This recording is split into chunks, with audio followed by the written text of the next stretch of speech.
in a quiet Nigerian town stood Rosemary College, a place of laughter, rivalry, and secrets. Among hundreds of students, one girl's name echoed like a song, Amaka. She was the star student, the girl whose smile could brighten a rainy day and whose father's wealth turned heads.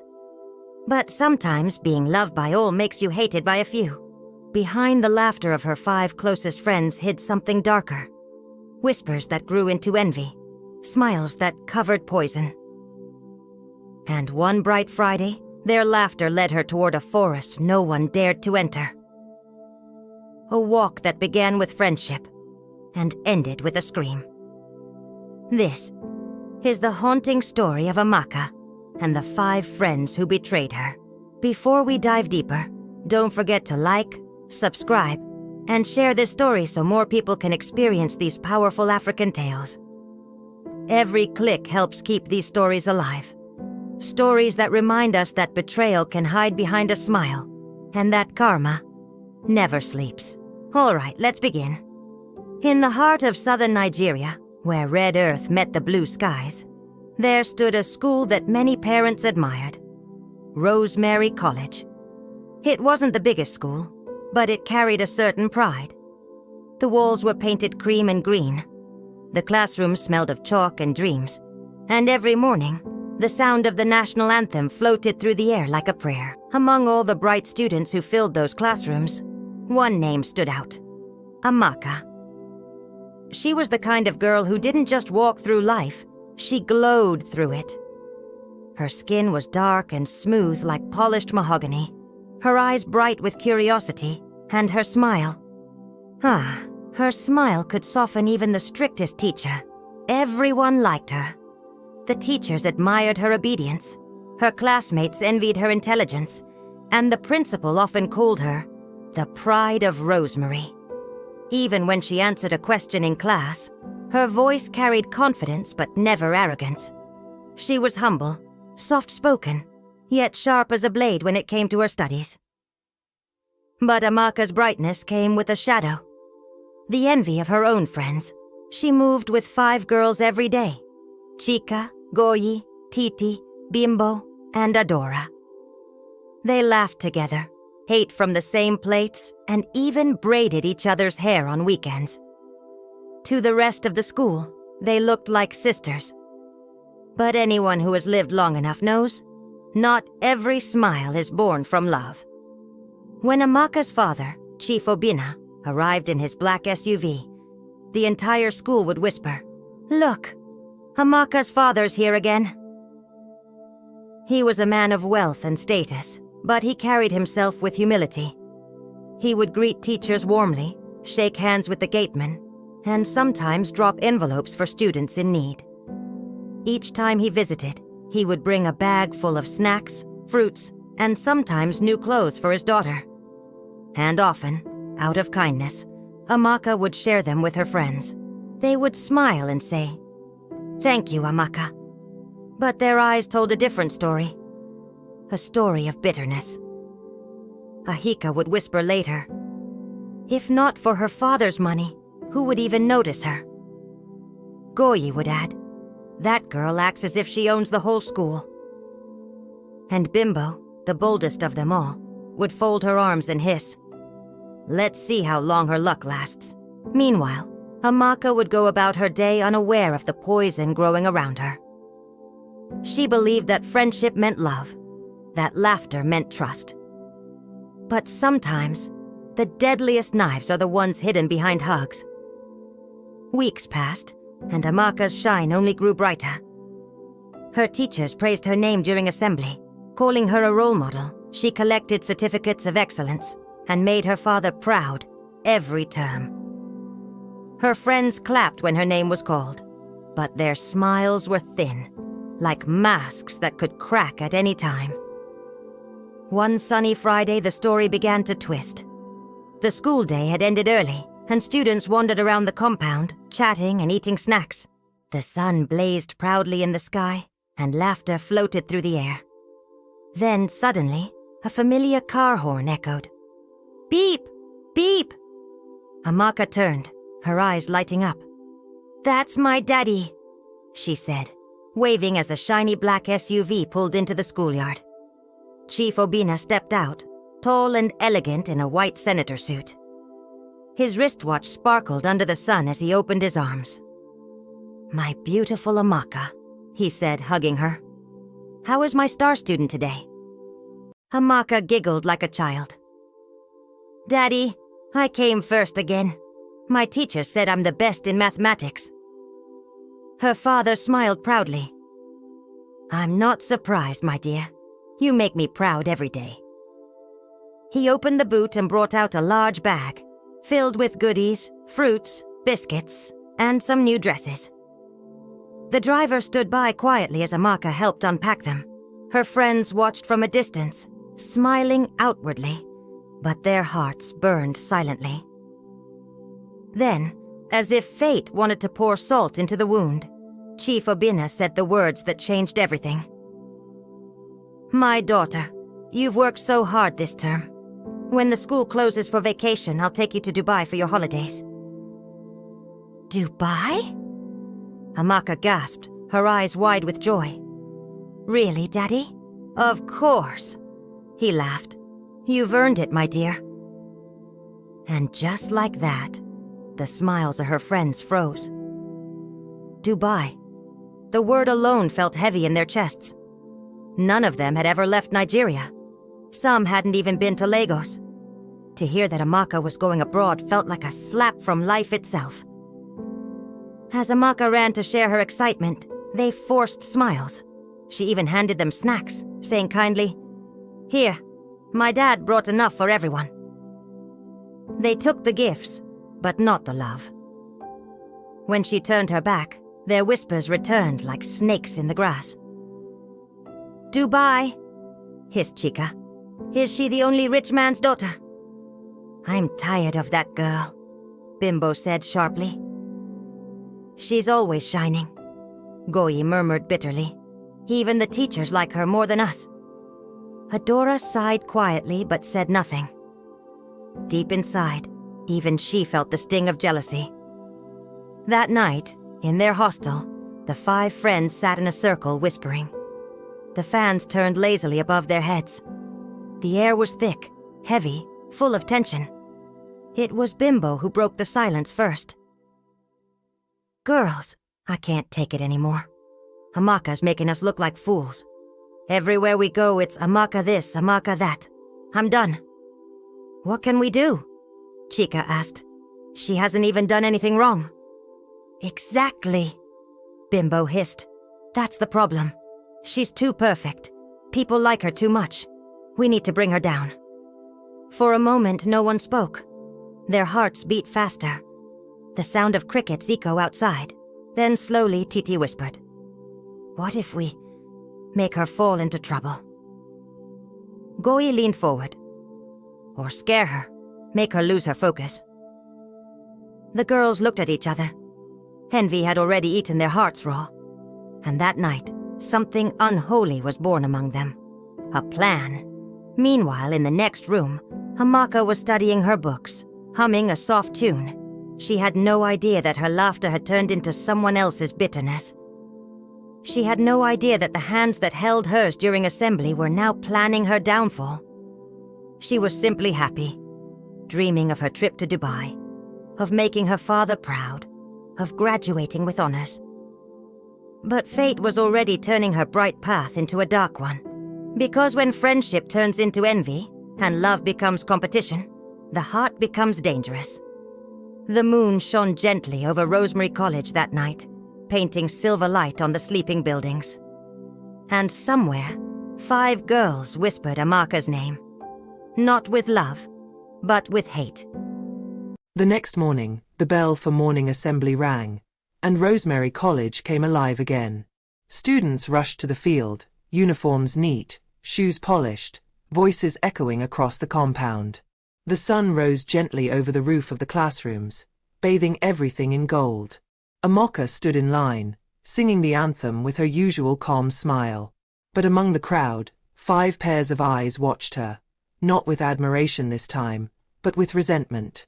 When the principal announced, Amaka Obina, once again, First position in all subjects.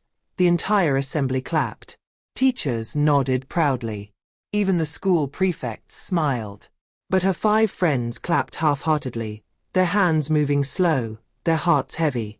Inside them, envy had started to sprout like weeds after the rain. During break time, while others were eating, Bimbo leaned toward Chica and whispered, "We can't keep letting her shine. We need to do something." Chica frowned. "Do what?" "We can't just stop her from being intelligent." "That's not what I mean," Bimbo said sharply. "There are ways to make people lose their glory." Her words hung in the air like smoke. Later that evening, they gathered again in the hostel, sitting on the same bed under the dim light bulb that flickered above their heads. The room was silent except for the sound of the ceiling fan turning slowly. Goyi broke the silence. "Did you see the way everyone was looking at her today? Even the teachers were smiling as if she's some kind of angel." Titi scoffed. "An angel? Maybe. But angels can fall too." Bimbo smiled wickedly. "Exactly.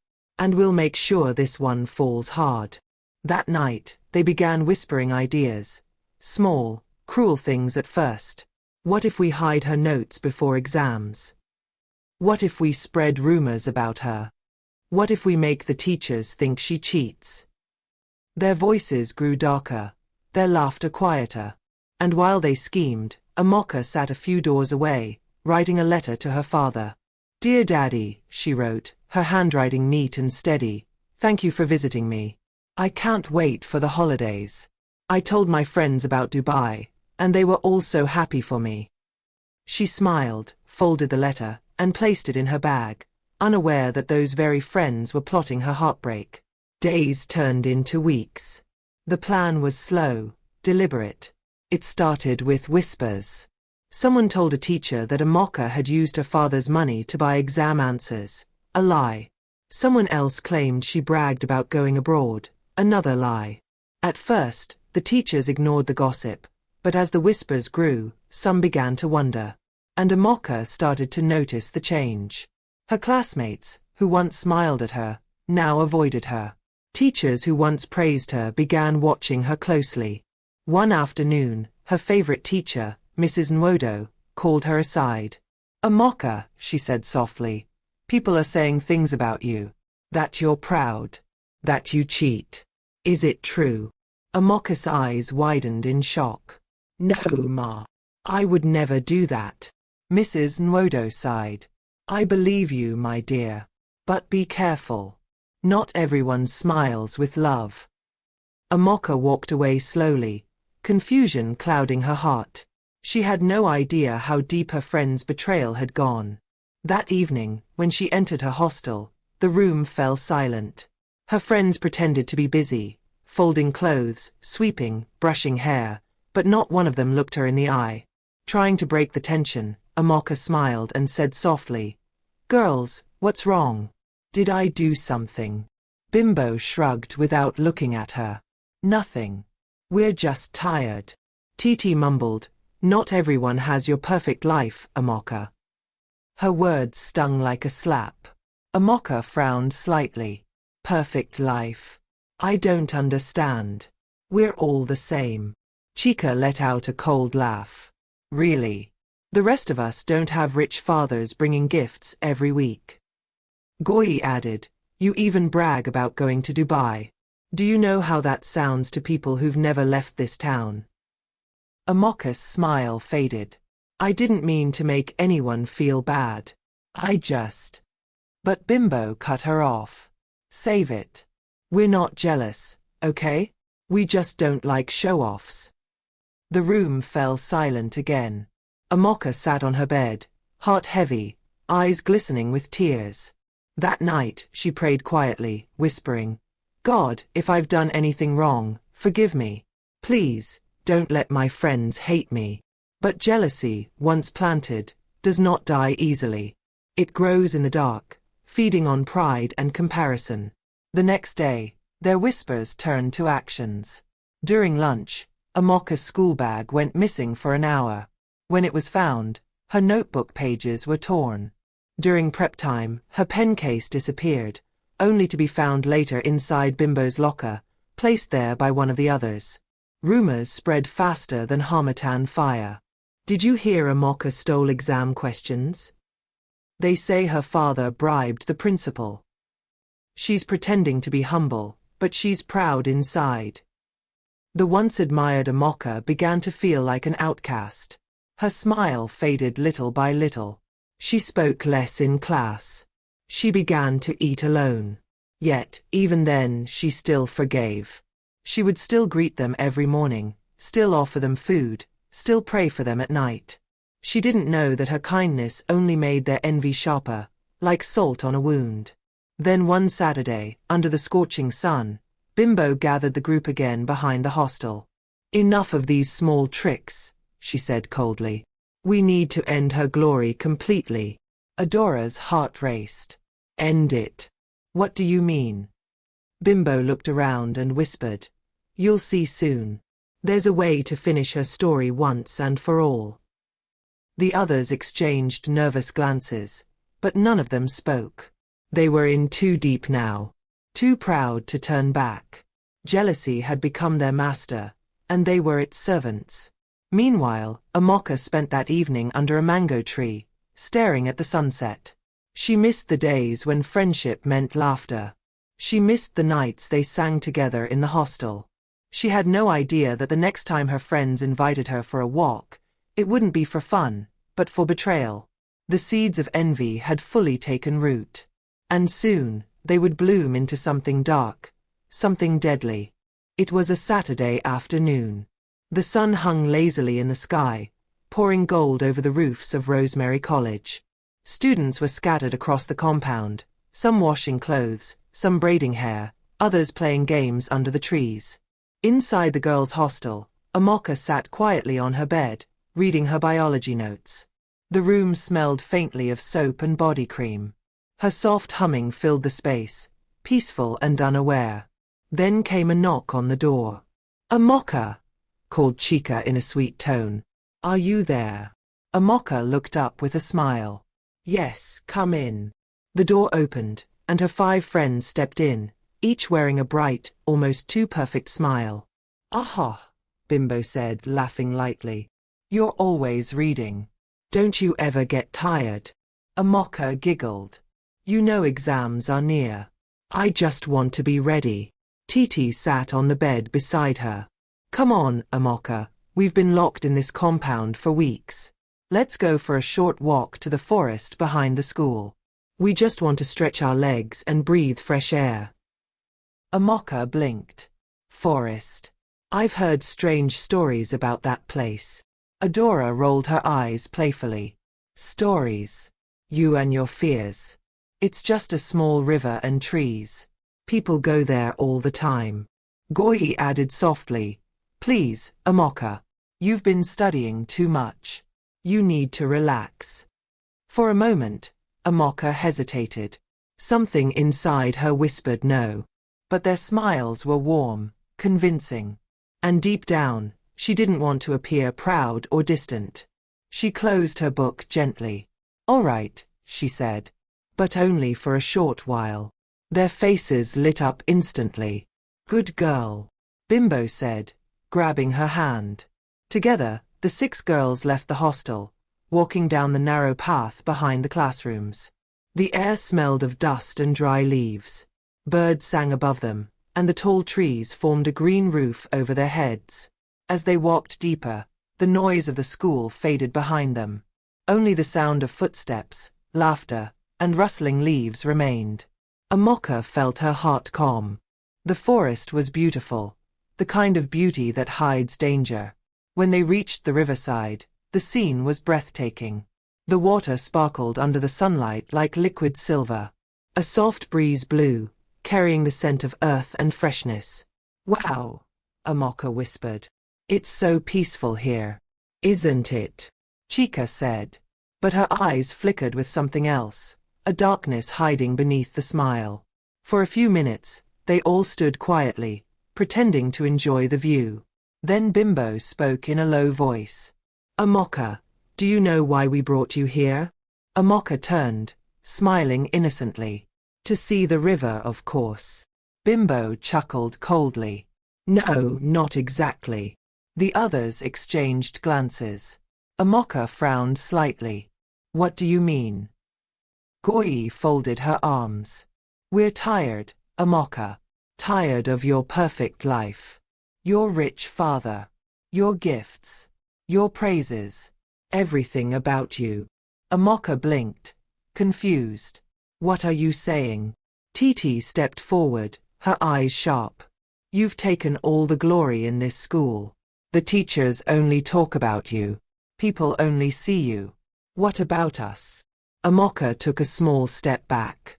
But I never meant to take anything from anyone. You're my friends. Chika hissed. Friends. Don't pretend. Amaka.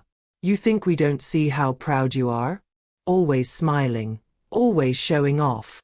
Amaka shook her head quickly, tears beginning to form. No, I've never shown off. I share everything with you, even the gifts from my father. Adora's lips trembled, but she stayed silent. The others, however, were beyond reason. Bimbo's voice grew cold. We didn't bring you here to talk. We brought you here to end it. End what? Amaka asked, fear rising in her throat. End you, Bimbo said slowly. Amaka froze. The breeze stopped. Even the birds went silent. You can't be serious, she whispered, her voice shaking. Chika stepped closer. As long as you're here, no one will ever notice us. Titi snarled. You've had your time. Now it's over. Amaka backed away until her heels touched the edge of the cliff. Behind her, the river shimmered below, deep, wide, and waiting. Her voice cracked. Please, please don't do this. If it's about money, I'll tell my father to help you. If it's about clothes, gifts, I'll share more. Just don't hurt me, please. But their hearts had turned to stone. Jealousy had eaten away all mercy. Enough talking. Bimbo shouted. Before Amaka could move, Chika rushed forward and shoved her hard. Amaka screamed, a cry that pierced the sky, as her body fell backward. But before she hit the water, the river began to move strangely. The surface rippled violently, swirling like a giant whirlpool. The ground trembled. The girls gasped in horror. Then, from the heart of the river, something rose. A serpent, massive and glowing like molten gold, burst through the water with a thunderous roar. Its eyes blazed green like emerald fire, and its scales shimmered under the sun. It caught Amaka mid-fall, coiling around her gently as if to protect her. The girls screamed. Jesus! Blood of Jesus! Goi shouted. What is that? Titi cried. The serpent looked at them, not with rage, but with sorrow. Then it turned its eyes to Amaka, who lay unconscious in its shimmering coils. With a low, echoing hiss, it sank back into the river, carrying her with it. The water closed over them, calm, silent, peaceful again. The forest stood still. No sound. No movement. Only the rustle of leaves in the distance. The 5 girls stood frozen, trembling from head to toe. Bimbo's lips quivered. What did we just see? Chika stammered. We killed her, but that thing. Adora fell to her knees, crying. We shouldn't have done this. Oh God. Goi grabbed her arm. Shut up. Nobody must ever know what happened here. They turned and ran, through the trees across the path, back to the school, their hearts pounding like drums. By the time they reached the hostel, their uniforms were soaked with sweat. They said nothing to anyone. They couldn't. That night, they couldn't sleep. Every sound, the creak of a door, the whistle of wind, made them jump. Each girl lay awake, haunted by the same image, the serpent's eyes glowing green beneath the water. The next morning, the news spread like wildfire. Amaka was missing. Teachers searched the dorms. Students whispered. Her father was called, and when Chief Obinna arrived in tears, the whole school went silent. Nobody knew what happened. Nobody, except the 5 girls. And though they tried to act normal, something inside them had already begun to rot. Their laughter faded. Their joy died. Because no secret stays buried forever, not even one hidden beneath a river. The morning after Amaka's disappearance, Rosemary College was wrapped in fear. The air felt heavier, the sun dimmer, and even the birds sang with caution. Teachers whispered among themselves, while students huddled in corners, guessing what might have happened. Maybe she ran away, someone said. No, another replied. Amaka loved this school too much. By noon, her father arrived. Chief Obina's black SUV rolled slowly through the gate, but this time there was no excitement, no smiles, no waving students. The once proud man stepped out, his face pale and wet with tears. "Where is my daughter?" he asked in a trembling voice. The principal could not answer. No one could. 4 hours, the search party combed through the forest, the riverbank, the tall grass, even the hidden corners. But there was no sign of Amaka. Only silence, broken occasionally by the distant call of a bird. Meanwhile, her 5 friends watched from the dormitory window. Their hearts pounded every time a teacher passed. Every rustle of leaves outside made them jump. That night, when everyone else was asleep, they gathered again, the same 5 who had once laughed together. But now, their faces were pale, their voices low, their hearts burning with guilt. Chika spoke first. "I can't sleep. Every time I close my eyes, I see her falling." Titi shook her head. "Don't talk about it. We swore we'd never mention that day again." "But what if they find her body?" Adora whispered, her lips trembling. "What if the police come?" Bimbo's voice was cold. "They won't find her. That thing took her away. You saw it yourself." The room went silent. The memory of the golden serpent still haunted them. For a few days, they managed to act normal, going to class, pretending to cry during prayers, even comforting Amaka's classmates. But guilt is a ghost that never sleeps. On the 4th night, something strange began to happen. Chika woke up in the middle of the night, hearing a soft humming sound, a familiar tune. It was the same song Amaka used to hum while reading. At first, she thought she was dreaming. But when she looked toward the window, she froze. Outside, under the moonlight, stood a figure, dressed in white, her face half hidden by her long wet hair. "Chika," the voice whispered. "Why?" Chika screamed and ran out of the room, waking everyone. But when the others rushed to the window, there was nothing there, only a slow wind rustling the leaves. By morning, Chika's body burned with fever. She kept muttering, "She's here, she's here." Her parents came and took her home. She never returned to Rosemary College. A week later, Titi began to hear voices in her dreams, the sound of water splashing softly, followed by that same gentle humming.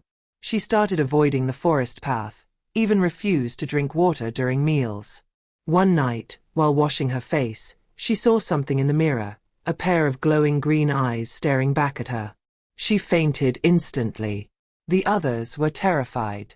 "We should tell someone," Adora whispered. "This thing is not normal."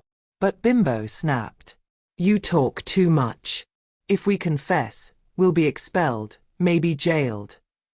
"Then what do we do?" Goi cried. Bimbo sighed shakily. "We keep quiet. It'll stop soon." But it didn't stop. Soon, the nightmares spread to all of them. Doors creaked open by themselves. Water dripped from the ceiling even when there was no rain. Every night, someone would hear the sound of a girl crying near the dorm. And then, one Friday morning during assembly, something happened that silenced the entire school. The principal was addressing the students when suddenly, heavy rain began to fall out of nowhere, even though the sky had been clear moments before. Thunder cracked loudly, and everyone ran for shelter. But before they could reach the hall, a loud scream echoed from the girls' hostel.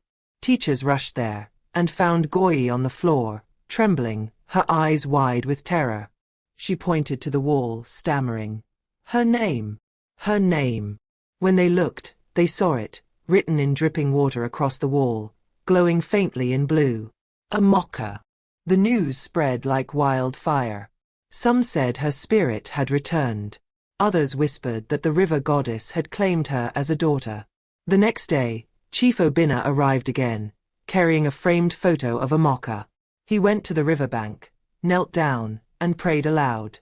God, if she is gone, take care of her soul. But if she lives beneath these waters, let her spirit find peace.